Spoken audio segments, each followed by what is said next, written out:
From the Center for Advanced Study in the Behavioral Sciences at Stanford University, this is Human-Centered.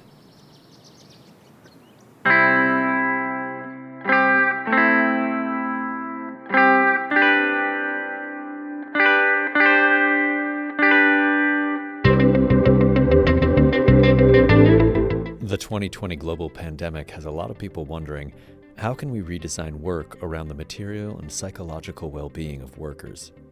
From the types of jobs that humans should or shouldn't do, to the amount of labor we expect from workers, and increasingly, the fuzzy boundary between home and office, how can we embrace the value and dignity of humans at work?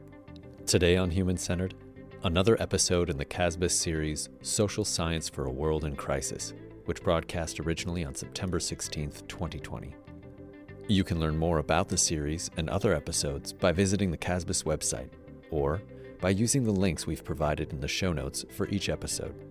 This episode of the series is titled What Will Become of Work and Workers, and features panelists Tara Barrand, Assistant Professor of Psychological Sciences at Purdue University and a 2016-17 CASBS Fellow, Louis Hyman, the Maurice and Hinda Neufeld Founders Professor in Industrial and Labor Relations at Cornell University and a 2015-16 CASBS Fellow, John Irons, Fellow at the Center on Education and Labor at New America and also a current CASBS research affiliate, and lastly, Phyllis Mohn, the McKnight Endowed Presidential Chair in Sociology at the University of Minnesota and a 2015-16 CASBS Fellow. Moderating the conversation is Margaret Levy, the Sarah Miller McCune Director of CASBS. In this event, Levy engages the panel in exploring how work is changing globally, both before and during the pandemic, and the implication for workers, governance, and political economies. How do we rethink society's contract with workers in 2020 and beyond?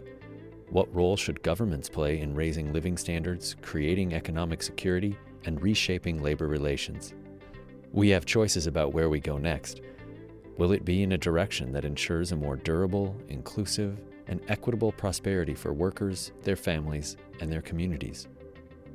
Now, join Human-Centered as we listen in on what will become of work and workers.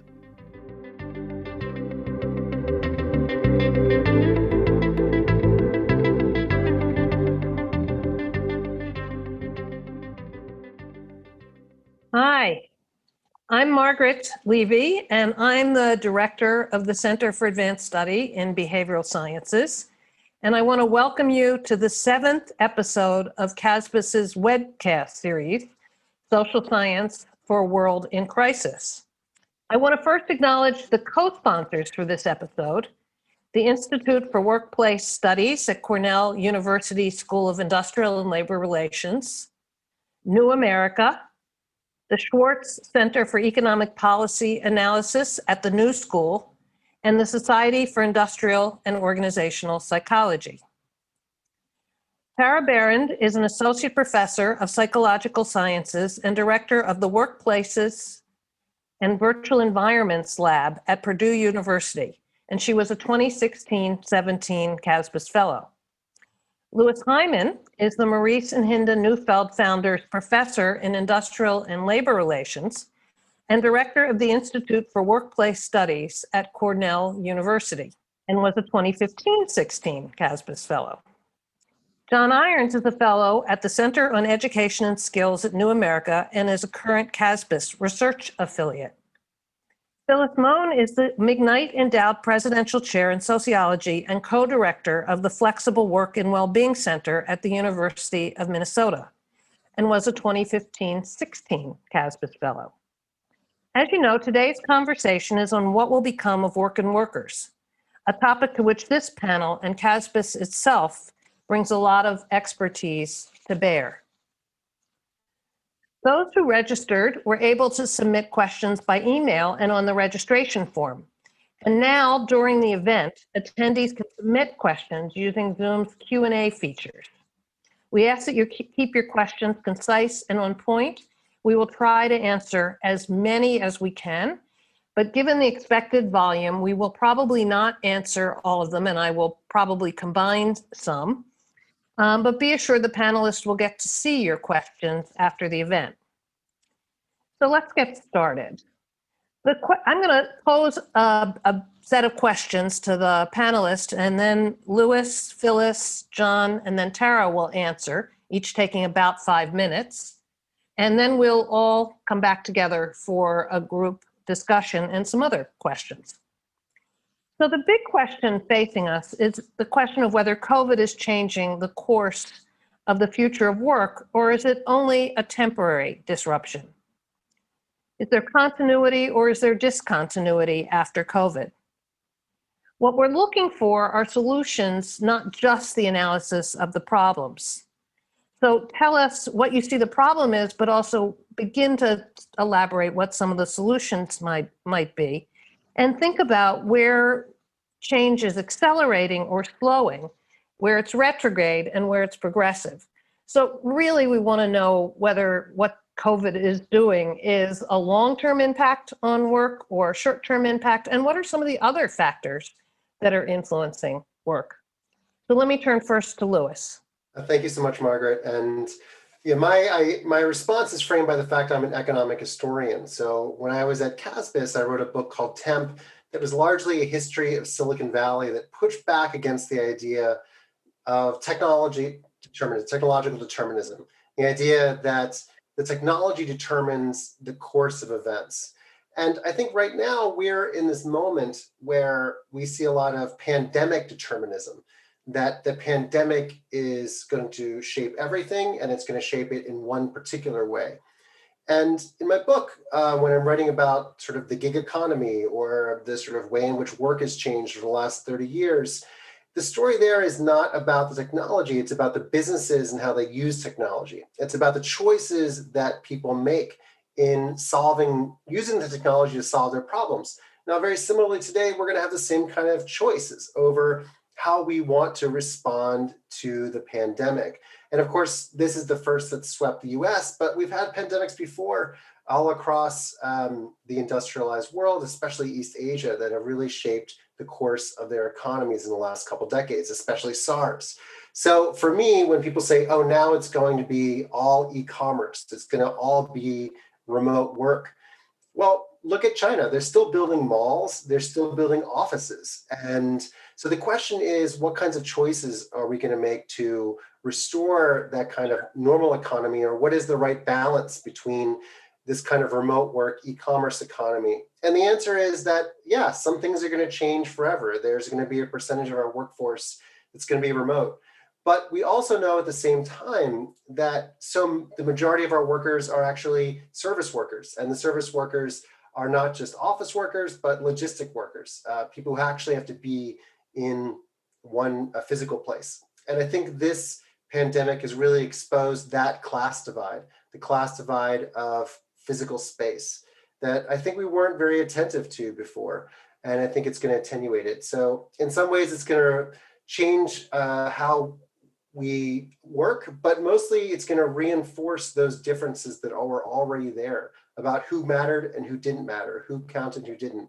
And we have a choice to make about whether we want to incorporate those people who are already left out of our workforce and our economy or not. And that's a choice that we're going to probably make in November. I agree with Louis about it not being technological determinism, but I do think that the new technology are really contributing to the extensification of work. That the intensification of work is a challenge where and when you work, and it can increase stress if we don't change the way work is done. We need to rethink work in line with working from a distance, just as the way we've needed to rethink learning when it's online versus in person.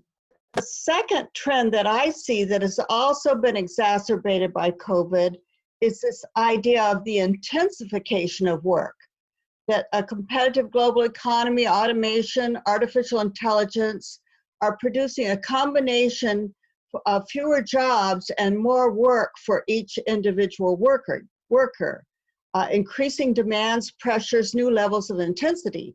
And that has been exacerbated exacerbated by COVID because at home it is overlaid with schooling obligations of children and family and personal obligations and needs.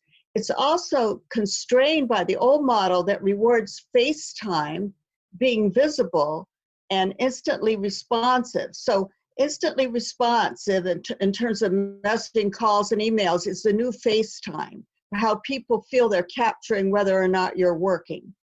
Working from home without rethinking the way work is done can have very deleterious consequences. And I'll just add that international studies of large cities found that since COVID, there's been an increase in the number of meetings, the number of participants in each meetings, the number of emails people write and receive, and the workday has increased by 48 minutes. If I have just a minute, I'll go to the third trend that I see that is exacerbated by COVID, and that's the chronic uncertainty and insecurity that was there prior to the pandemic, but has really been accentuated by it.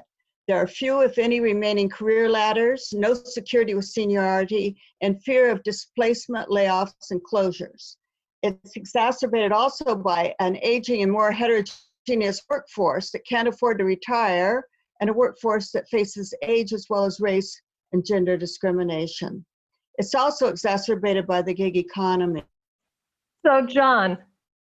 Great, thanks, Margaret, and thanks for pulling together this conversation. It's great to see everyone in the room. So it's, I think, really needed conversation to have. I think a lot of people are wondering what's going to happen to work and workers in the future. I should say for completeness too, that I'm also a visiting scholar at the New School, who's hosting this event too. So I just wanted to get that out there. In terms of the trends, I think you framed it up exactly right. That there are some things that COVID is changing, but there's also some trends that are pre-COVID that COVID might be accelerating or even decelerating.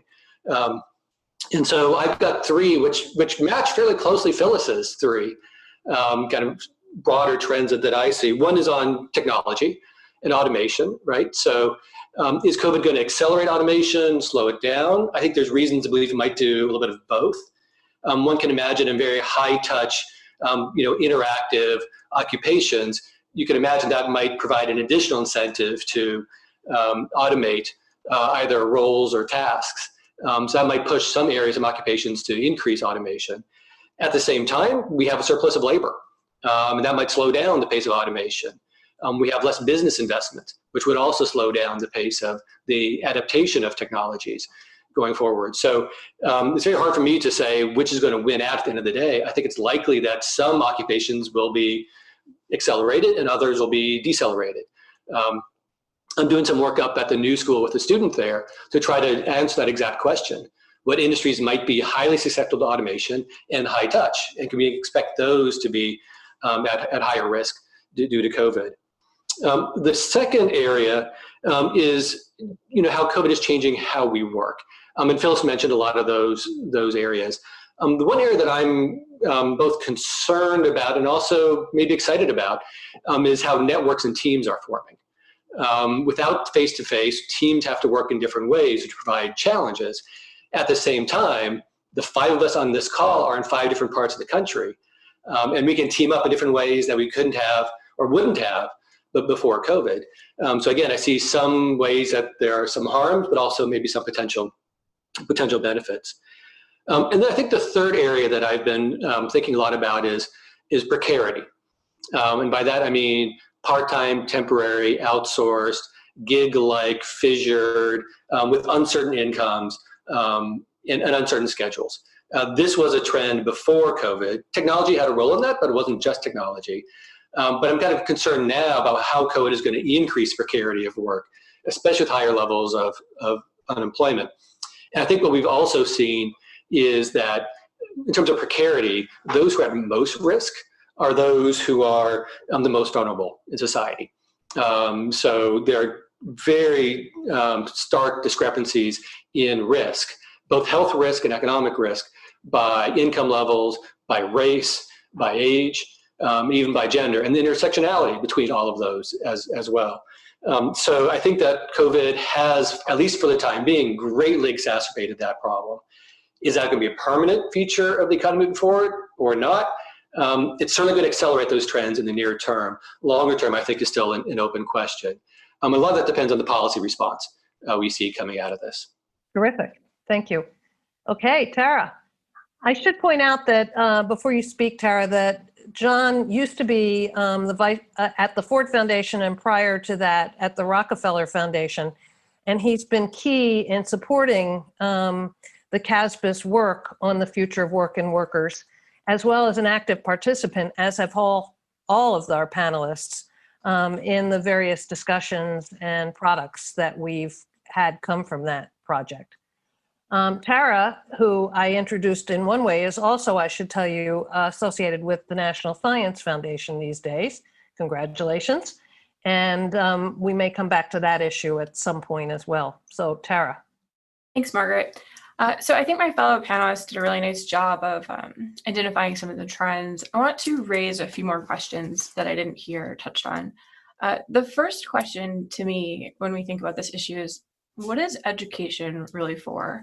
Specifically, can we make an education system that actually creates mobility? The classical answer to this question is that education is for creating citizens who can contribute to democracy. And then other people would say that education is for giving people job skills. I would say we're not doing a very good job of either of those things right now. And part of the issue is this very narrow set of metrics that we've generated to evaluate the successfulness of education that sort of directs our energy in one way away from other pursuits.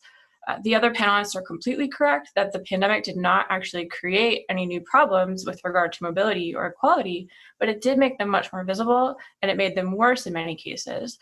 We've got pod schools for rich children, right? And everyone else is going to lose a year of education. Women are experiencing more hardship with work-life balance. They're contributing less to their careers, and that will have repercussions for a long time.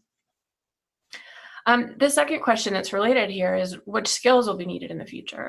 And as the other panelists mentioned, we're moving away from routine skills towards non-routine skills.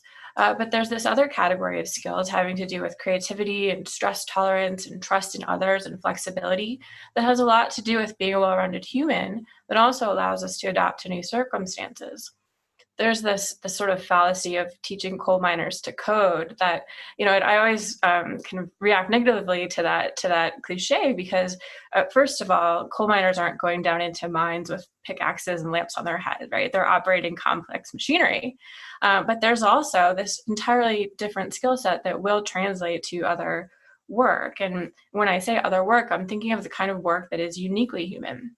I saw a YouTube video of a Zoom teacher, a Zoom kindergarten teacher, trying to keep her class engaged. And that's something that will never be automated.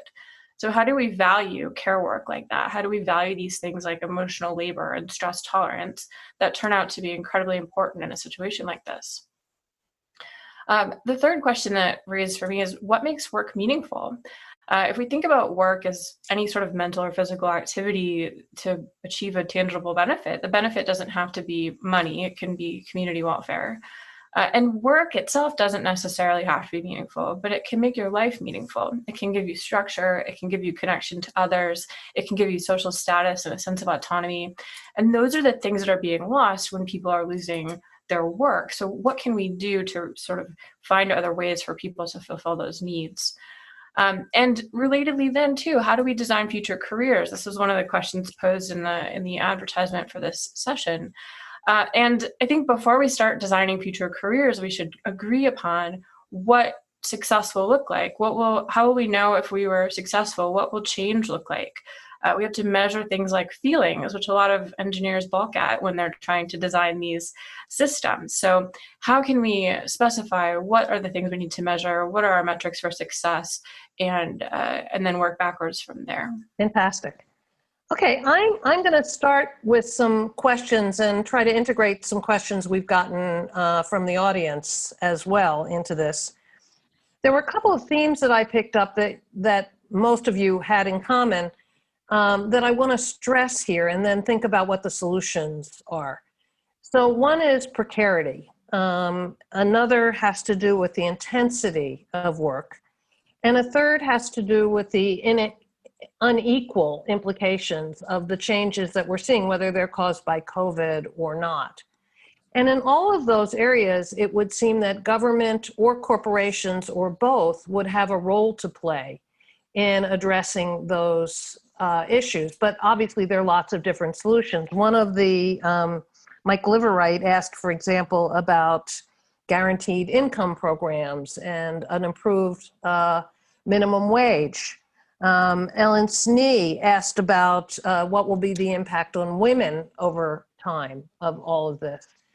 So there, thinking about those questions, what are the roles that government and corporations should play, and what are the ones that they could play in trying to create some correctives to those problems of precarity, intensity, and inequity and inequality in the workplace? I'll let you just jump in. If you just talk, that's fine. If you raise your hand, that's good too.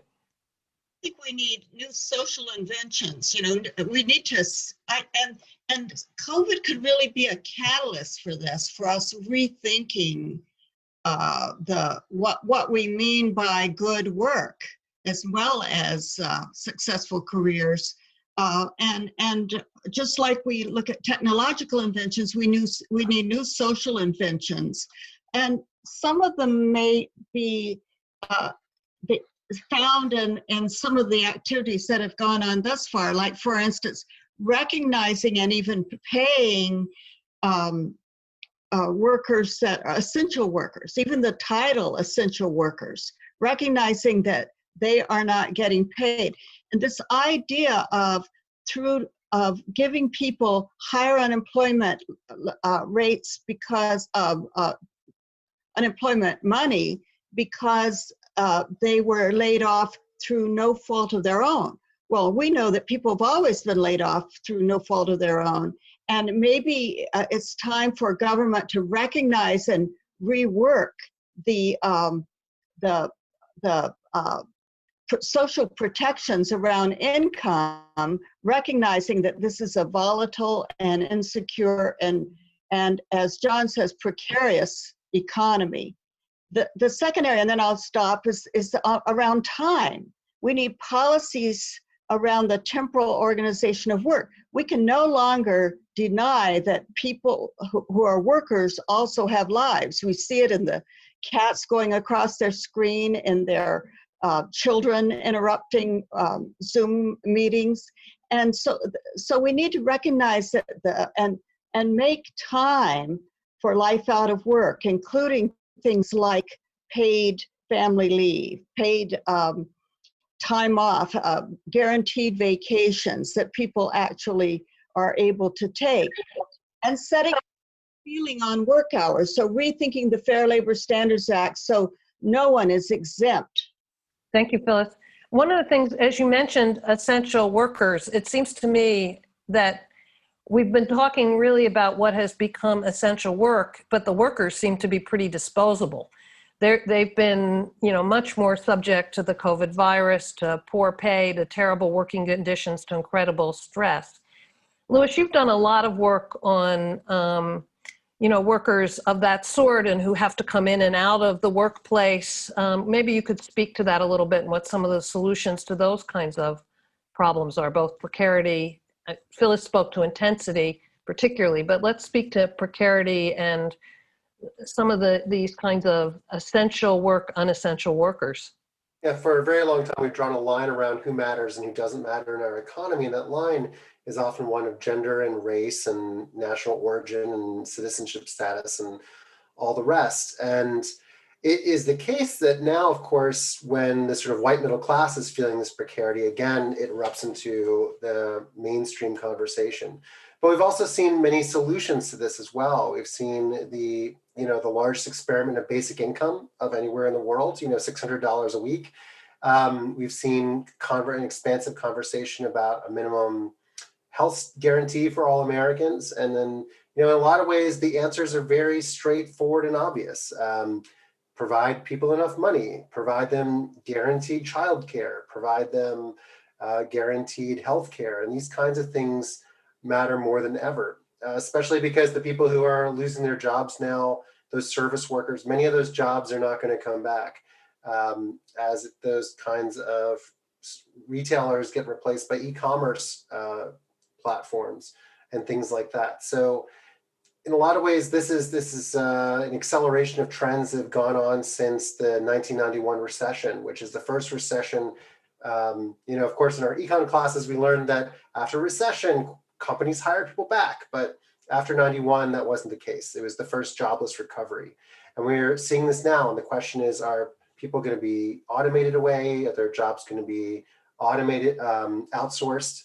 And I think one of the things we're going to reckon with is that some people will not find a place because of the reasons that Tara is talking about, this education, right? That we've educated people for 100 years.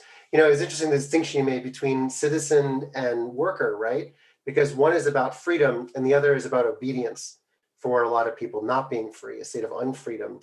And yet so many of the high-paying quality jobs today are really about that creativity, about that freedom.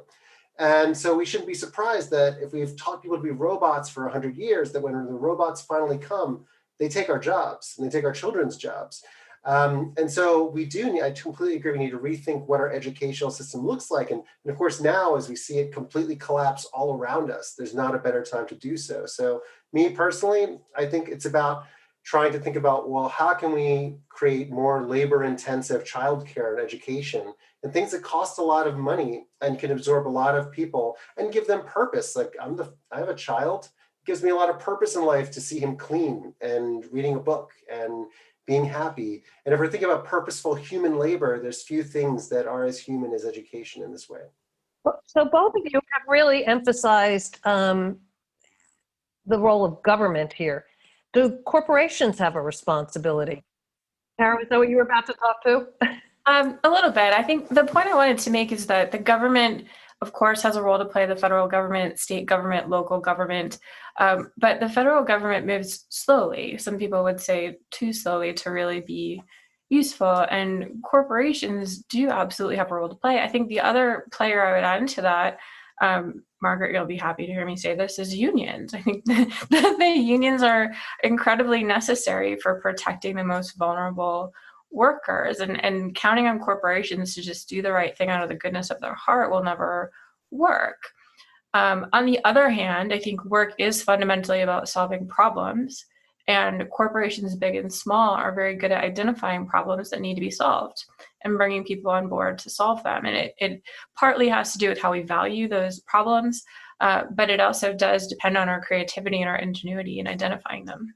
Yeah, if I could jump in a little bit here too, because I think on the role of government, I just want to kind of, reflect on like the absurdity of, millions of people being thrown out of work and losing their health care in the middle of a pandemic, right? So that is a pretty stark recognition that something's not quite right with the system. Just that fact alone, there's a million other things to add on to it. But I think it points to how we oftentimes view the role of government in this kind of situation, which is the private sector, corporations, markets do the work, and then government comes in when something fails. That's kind of the attitude. I think that's wrong, right? I think we need to think about government more as a problem solver in partnership with others, and to be more active, right? So it's not just a passive, we give people relief when people need relief, but a more active, how do we make sure that people have the income they need, the jobs they have, the quality work in different kinds of ways, using a variety of tools. So, I tend to be I call myself a kind of a kitchen sink economist. We need to do everything. So corporations need to do their part, unions need to do their part, and governments need to do their part as well. So it's an all hands on deck kind of moment. So I want to raise a couple of other, Phyllis, 1 second. I want to raise a couple of other questions about what that have come in from the audience. And then I want to turn to the question of automation itself a little bit before we go to the solution space. So one of our questioners, Howard Morphy, a former research affiliate of CASBS, asked about cultural workers. So you've all mentioned all kinds of workers who are doing basically physical work, except for the education care workers. But what about the cultural workers? How do they fit into this space? The people who produce art, the people who produce the things we're consuming like crazy on Zoom these days, the art museums, the librarians, all of those people. And what's government's responsibility about that, and our responsibility as a society about that? Anybody have a thought? I mean, my quick thought there is it just reminds me of the WPA. There was a deliberate effort to employ artists of all different kinds. Now, it fell short of a guarantee of work, but it was, I think, a different attitude of being very proactive about how we support, essential services. And I'm going to define that really broadly because there's a lot of things that are essential. I believe art is essential. Again, I think it goes back to what I was saying before, which is we need to have like a more proactive stance towards how we approach the economy or how we approach this kind of crisis. Yeah, I agree with John. I think I paused when you asked that question because to me, those artists and creatives are not different than any other part of the public infrastructure. And so we should think about them just like the rest of the infrastructure that's all holding us together. Any other thoughts on that? Well, I guess the question of the creative economy really changes in the era of YouTube, right? Right. So I think, Hollywood is in tatters. I was just talking last night with a friend who was very successful at making film trailers and now has nothing to do. And so he's turned to making ads for YouTube stars. So I think it's a question of how did that work? What's the revenue model for the people who produce all this content for YouTube? Very few people make a lot of money. It's the same kind of winner take all. There's no equivalent of SAG-AFTRA for YouTube. And so it's the same kinds of questions that we confronted again in the 1930s. I'm glad it wasn't me bringing up the 30s as the historian, but the economist. But I think one of the things about the New Deal was that the early days were these sort of direct, fear-driven relief kinds of activities, but then it turned more interestingly in the later 30s towards bootstrapping new industries, new economies that produced growth for corporations and also growth for workers' wages. And it's those kinds of things that all the above that we really need to be considering right now.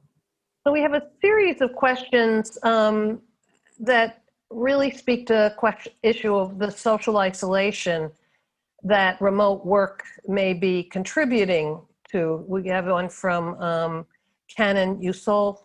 I'm sorry if I'm Soy about that, and from Gabriel Bertone. And Phyllis, this might speak a little bit to the question of what's happening to women, particularly in terms of, but just generally, how is the remote work contributing to social isolation? And we'll be able to fix that post-pandemic. Isolation that we experience by not being able to participate fully in society yet, and that remote work can really bring people together.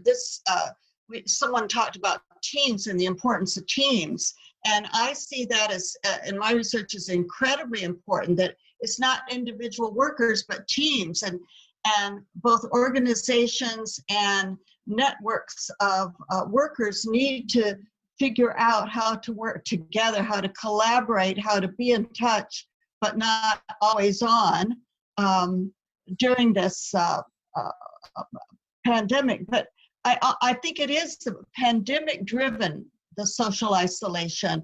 Working from home or from a coffee shop eventually can be energizing and can connect as well as divide.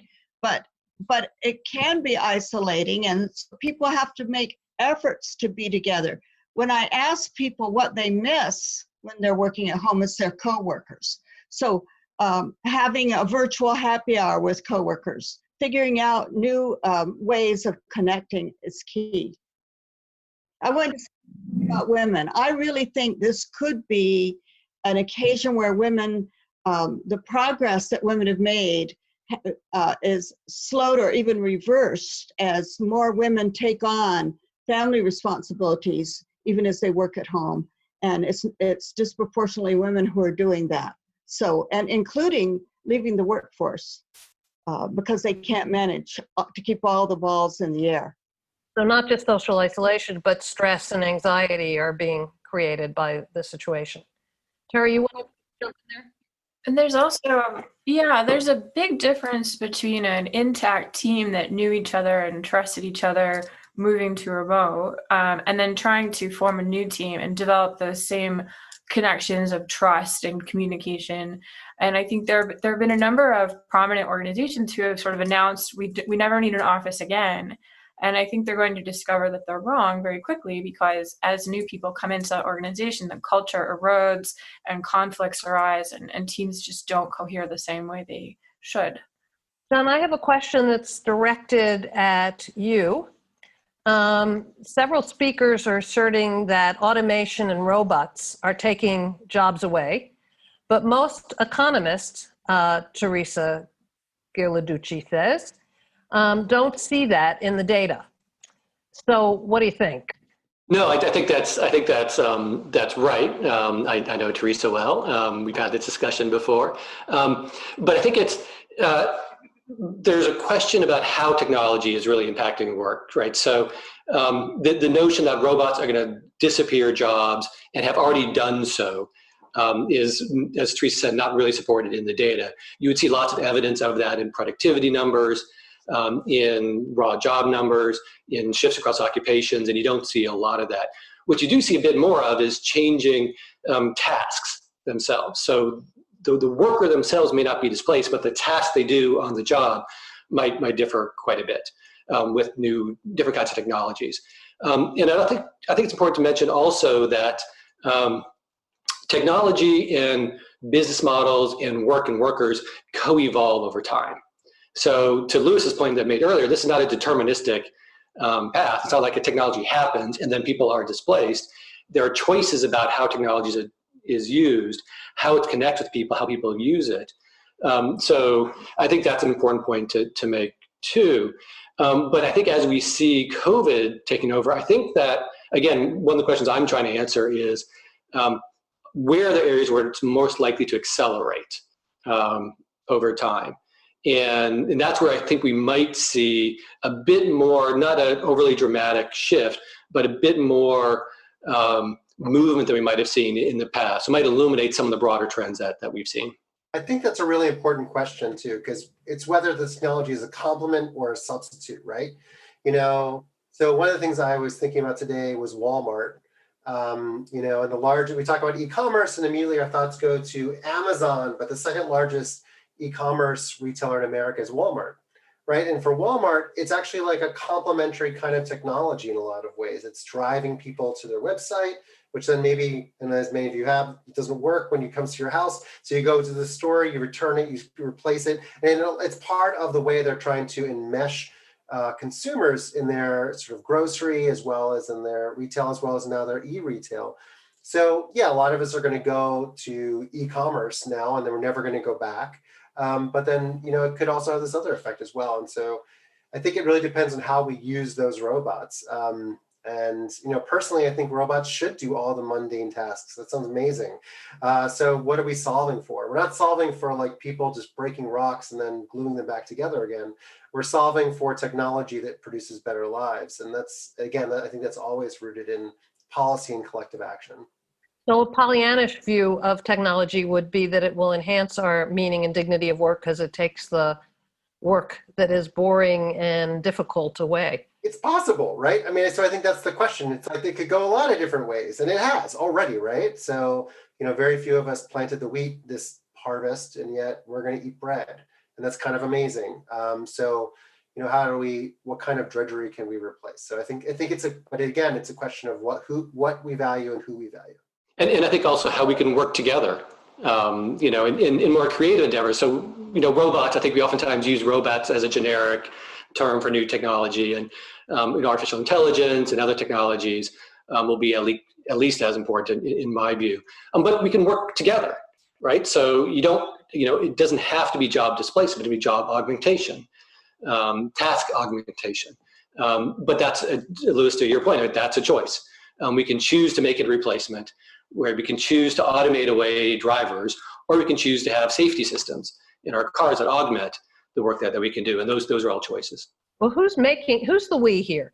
So I know what I would do, and each of you probably know what you would do, but who's going to actually make these decisions? And how are we going to ensure they make the decisions in ways that meet the criteria we're talking about? Well, if the question is about will we allow automation to replace jobs, the technology makes that decision for us. The technologies are not advanced enough to actually replace most jobs. And take a truck driver, you can automate a lot of a truck driver's job, but not 100% of it, because there's also the part when you arrive to the destination and you unload the cargo, and a human has to do that, right? And the self-driving cars still require a person to intervene in some situations. And radiologists were sort of a classic example that people were afraid would be replaced, but what the radiology AI does is forward the most confusing cases to a human being to evaluate. So I don't know that we have to put the brakes on because the technology turns out to put its own brakes on. For the moment. I think forever. You all agree with that? I think that we, in a great number of cases, Margaret, is going to be the corporations. And I think so too. And that's why I study them, because it seems to me that they can be the engines of change. Government moves at a glacial pace often, and organizations are more easily can more easily change. And I think what we'll see is using technologies. If they're smart, they will value their workforce and recognize the need of that workforce, augmented, as my colleagues say, by technology. But that they also have to recognize that, for instance, flexibility, working from home, can't just be for business needs, but it has to be in ways that enhance the life quality of workers, or you're not going to get that creativity and the inventiveness that you want from your workforce. I recommend that those who are interested look at a previous CASBS webcast on the future of the corporation, which is really asking questions about how do we change the incentives of corporations and make them more purposeful and taking some of these concerns into account. We're going to move into the solutions section, or more solutions section, in a minute, but there was one question that I really wanted to raise here that came from one of our registrants, and now this is the name I'm really going to get wrong. Trygve Thronveit was very interested in thinking about the workplace as a potential site of civic formation and agency. And I think that's a really interesting question. We've been talking about skills, but we've really been talking about technical skills or the skills to do a particular job. And in the days when unions were much stronger in the United States, clearly there was a role that they played in engendering a certain kind of civic education and formation. But thinking about the future, or even the present in COVID, what could be the role of the workplace in civic formation and agency? Any thoughts on that? The agency piece. I think people are increasingly demanding, and including millennials and as well as boomers and Gen Xers and Gen Y coming along the pipe. They all want more flexibility. They all want more control, more agency over their work and the time of their work. And I think they're demanding it. And to sustain their workforce, corporations are going to have to do that. I saw, before COVID, I was on a bus and I saw one of those bus ads, and it was for some kind of very routine job, but it said, we offer flexible hours. It's like they want to get in on the flexibility bandwagon. People want greater control of their lives, and they want to integrate the different pieces of their lives. And I think the employers are going to have to recognize that. I think that's right. And I mentioned the meaningfulness of work earlier, and one of the ways that people derive meaning is by contributing to a goal that's bigger than themselves, right? By knowing that their work serves a purpose other than the immediate. And there are things that corporations can do to emphasize that in a true way, as opposed to paying lip service. It seems to me this question also gets at whether workers have voice and whether they're learning to be citizens at the workplace as well as in the larger economy. I think we do see that with sort of high-skilled, highly paid workers, the Microsoft walkouts.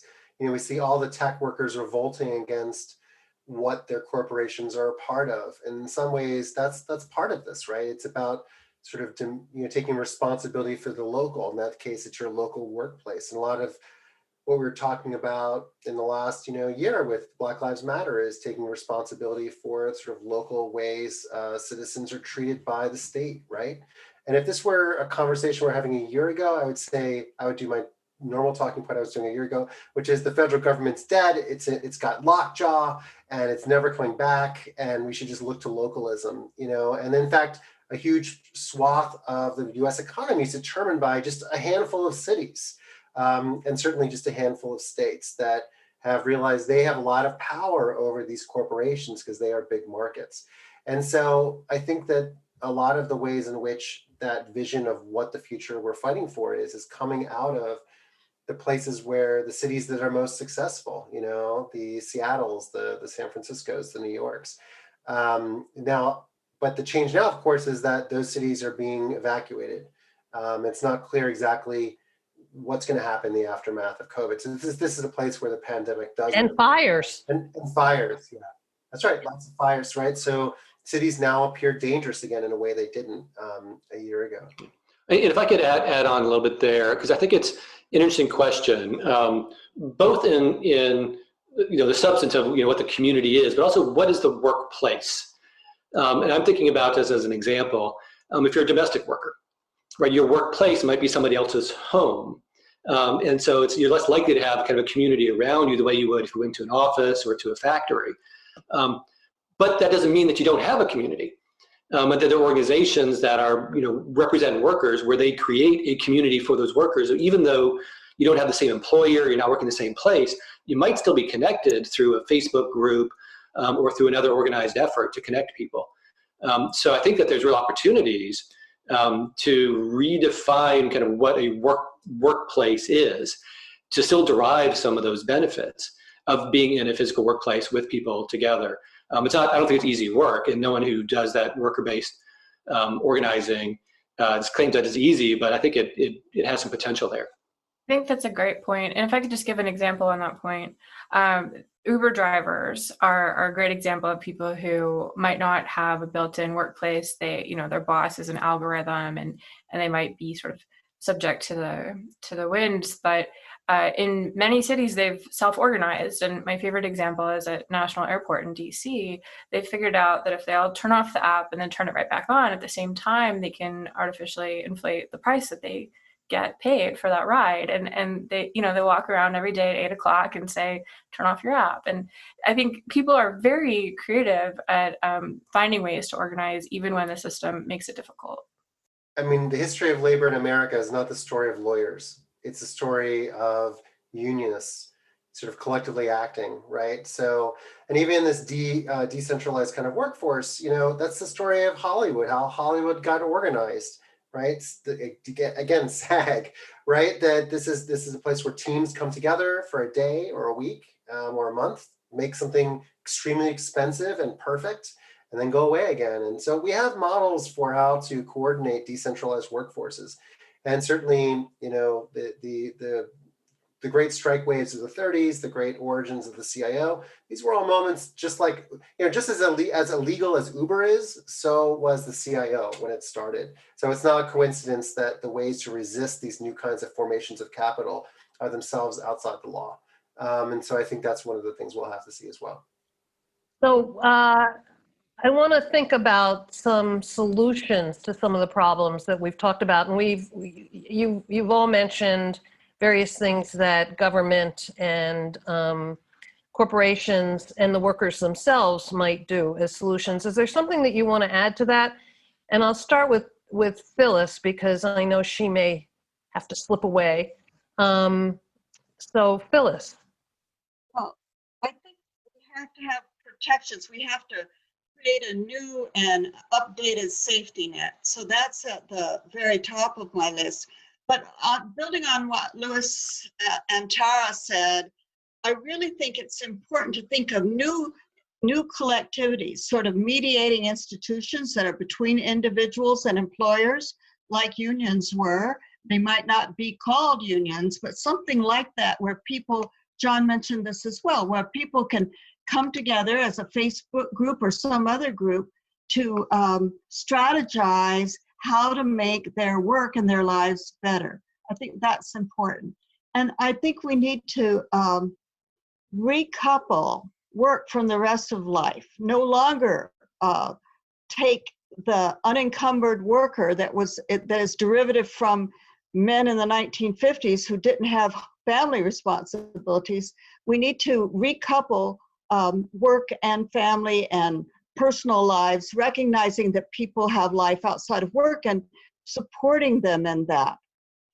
And we need to uncouple work and health insurance. Terrific. Let me jump in.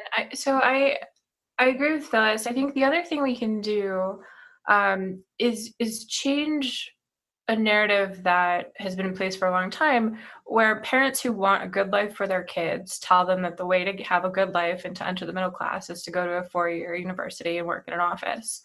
And that just isn't true anymore. A lot of the jobs that used to be dangerous are no longer dangerous, but there is still a stigma attached to those jobs.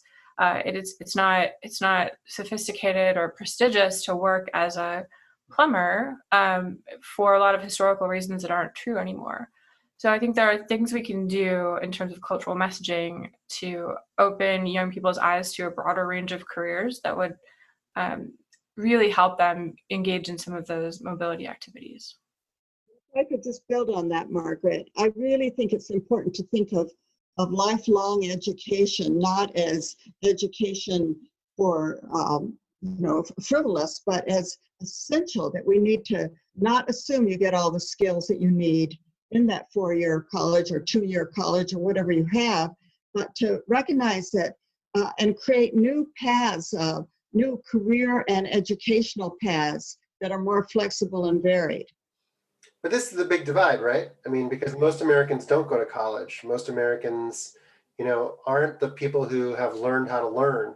And so, yeah, we live in an era where you can learn any kind of technical skill you want on YouTube or Khan Academy pretty quickly. But most people don't know how to do that. They're taught to, I don't know what they're taught, but they're not taught to think independently and empower themselves. And that's, again, I think that's one of the big changes we're going to have in the educational system. So I agree with Tara that most people don't need to go to college, but I also think that for those people, the world has to change. They have to be taught differently as well. Been taught in a lot of ways more like people who go to college. I think that speaks to my earlier division between citizen and freedom and obedience.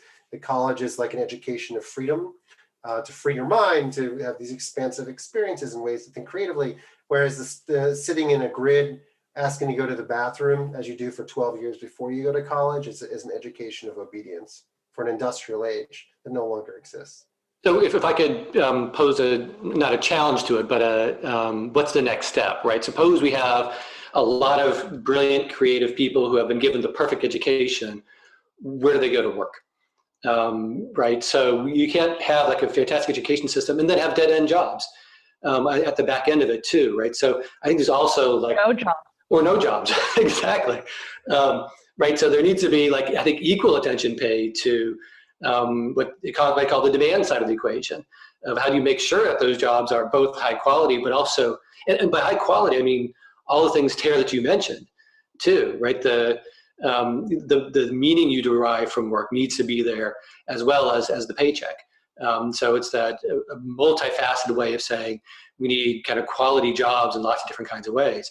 And I'm just worried we're going the wrong direction on that front. I don't have a magic bullet, and I don't think there is a magic bullet.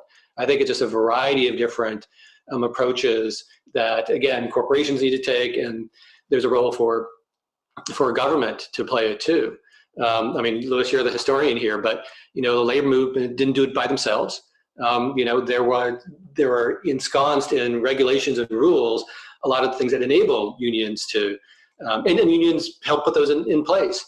So it's a back and forth, right? It's how do we create the systems that reinforce the private organizing that's done at the same time. I mean, I think just to build on that, I think the answer isn't just labor, but it's capital, right? So the Fed just announced that the interest rate will be 0 for the next few years. Well, let's make sure that capital gets into the hands of young entrepreneurs. And to make those young entrepreneurs possible, we need to have a healthcare system that's universal, right? So in my mind, people frame these things as very progressive or left, but it's actually very right wing in a lot of ways. You know, it's a very conservative idea, like, oh, let's empower capitalists to go out and start new businesses that will hire all their friends to do these things that, honestly, like people like us, academics can never think of, right? So I think that's part of it, is sort of unleashing capitalism. This is one of the things that also happened in the 30s, not just the union movement and a bunch of regulations, but also putting capital into the hands through the Reconstruction Finance Corporation of cutting edge innovative technologies like aerospace industry or the electronics industry that then employed millions of people. So I think capital has to be part of the solution, even if maybe these sort of incumbent corporations are not. Well, and as we know, many of the laws about unions then and now are very influenced by what corporate interests are. Veronica Terraquez, who's a current fellow at CASBS, was asking about the conservative turn in the law against labor and whether there are openings right now. And we can and should address that. And I think some of the panelists have already suggested ways in which people are getting around the law. And there are certain states and locales which are creating more liberal laws for organizing than others. But it seems to me the deeper question here is really about what should be the partnership in the future among corporations and the private sector more generally, and the educational arrangements, and then the national government stepping in with social insurance and health insurance and other such things. And the kind of partnership that we have right now is clearly not working, but I'm hearing all of you really suggest that it has to be a partnership. We're not going to be able, government can't just create the jobs. I mean, it can briefly through WPA programs and building infrastructure, but ultimately we depend on firms, private sector firms of various kinds, to create some of the work.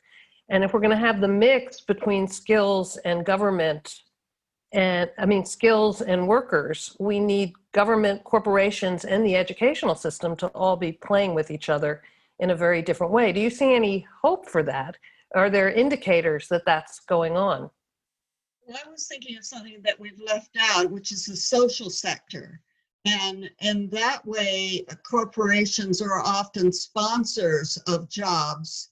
There is work that needs doing. And to answer John's question about where are the jobs, they may well be in the nonprofits, in the teaching and education and in healthcare and other kinds of social sector. Yes, right. So I see partnerships around that corporations like to be seen as giving largesse to good causes that can generate jobs. I mean, even the Vikings here now are giving money for social justice. It's become much more popular to take on social issues than in the past. Go ahead, John. Yeah, I was going to echo that as well. And I think, the distinction we oftentimes make between the private sector and the government and the social sector, as if they were, like there are bridges in between them that can never be crossed. I don't think it's right. I don't think it's ever correct. And I think it's even more untenable now, that you really are seeing, think about how the potential vaccine is being developed. Right? It's not purely the private sector that's going out and doing the research and generating. It's a partnership with different agencies who are committing to purchasing a certain number of doses and really getting involved, right? So you can look across all kinds of different areas where it's not a clear distinction between the two.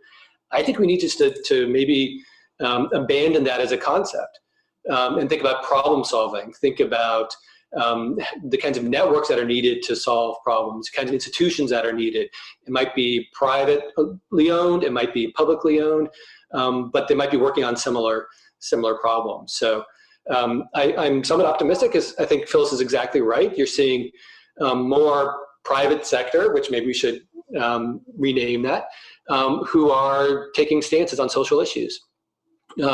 I'm mindful of Milton Friedman's essay from 50 years ago, some of you might have seen, that reflected upon in the New York Times. But Milton Friedman said corporations have no role in doing anything but maximizing profits. That I don't think is a viable position anymore, if it ever was, even back then. Phyllis, I'm going to give you a last word because I know you have to slip away, and then I'll give everybody else a chance to say their last words or to continue the discussion. I want to quote Daniel Bell, a sociologist who said that politics is almost always, in some measure, an argument about the future. And we cannot escape either the normative debates as to what kind of future we may want, or the empirical assessments as to the kinds of futures that may come. I think that that's what we're talking about here, is we can't take for granted the future, but what do we want and how do we get there? And thank you for moving on. Thank you.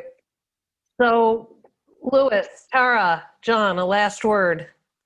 Sure. Well, I want to elaborate on something Louis said about it seems like a left issue, but it's actually a far right issue. And it's really important that there are these places that everyone can sort of agree and work together, whether it's left and right or corporations and governments. And I think this issue that we're talking about, innovation and jobs, does not belong to any party or entity. And there are these little levers that we can move. For example, career and technical education is something that everyone supports. So if we can get away from, the turf claiming, I think we can make more progress. John, did you want to add to what you just said? No. I think we've covered a lot of ground today. Thank you for setting up this conversation. Louis. I'm just trying to remember cool Daniel Bell quotes. Daniel Bell, a former CASBS fellow. But I've been taking care of my 11-month-old day, so my brain isn't working. Yeah. I guess I'm optimistic too, that I feel like a lot of the issues that we've been wrestling with have been exposed, right? They were sort of repressed under this appearance that everything was working fine, which it absolutely was not, right? That employment had completely failed the American working class. Like, they didn't have $400. Income volatility was through the roof. And yet somehow everything seemed to be okay. And I think what this crisis has exposed is it's not okay. And it hasn't been okay for lots of people for a long time. And I hope that we have the collective will coming out of this to reassert the idea that security matters. Family security, economic security, health security matters as a sort of foundation for certain kinds of democratic practices, the foundation for a free society, and that we can't be free if we're always afraid. And, that fear can come from lots of places, but it certainly comes out of COVID, it comes out of losing your job, it comes out of lots of things. So anyway, and I think it's on that will turn the future, whether or not we become the democracy that maybe we always haven't been, but we want to be, and that shared imagination that we embrace together, or something else that is a lot more frightening. So anyway, thanks for having this conversation. Well, thank you all. This was an incredibly productive, interesting, stimulating conversation, and I'm very grateful to all of you. And again, I want to thank the event's co-sponsors, the Institute for Workplace Studies at Cornell, New America, the Schwartz Center for Economic Policy Analysis at the New School, and the Society for Industrial and Organizational Psychology. So thanks again for the panel, and to everyone for joining us today. Thank you. That was Tara Barrand, Louis Hyman, John Irons, and Phyllis Moen in conversation with Margaret Levy discussing what will become of work and workers. You can learn more about this event and others in the Social Science for a World in Crisis series by visiting the CASBS website at casbs.stanford.edu. We've got more CASBS live events coming to the Human-Centered feed, And of course, more original interviews of CASBS fellows and friends with host John Markoff. Be sure to subscribe so you don't miss anything. And if you get a second while you're scrolling through the feed, go ahead and rate and review us. We'd love the feedback. It's helping us to tune the show. Until next time, from everyone at CASBS and the Human Centered team, thanks for listening.